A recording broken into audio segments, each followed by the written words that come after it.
بسم اللہ الرحمن الرحیم۔ السلام علیکم ورحمۃ اللہ وبرکاتہ۔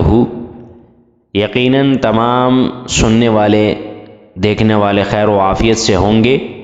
اللہ تبارک و تعالی سے دعا ہے کہ اللہ تعالی تمام مسلمانوں کو اپنے حفظ و امان میں رکھے۔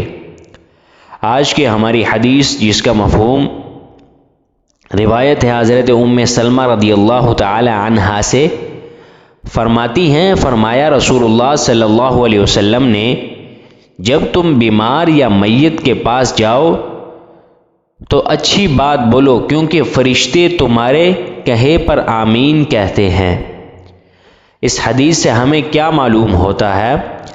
غالباً یہ شک راوی کو ہے، یعنی نبی کریم صلی اللہ علیہ وسلم نے مریض فرمایا یا میت۔ مریض سے مراد قریب الموت مریض ہے، خیر سے مراد دعائے شفا اور دعائے مغفرت ہے، اور اس سے معلوم ہوا کہ ایسی حالت میں حاضرین دنیاوی کلام نہ کریں، آخری وقت تک دعائے شفا کر سکتے ہیں، یعنی ملک الموت اور ان کے ساتھی ہر اس بات پر آمین کہہ دیتے ہیں جو تمہارے منہ سے نکلتی ہے۔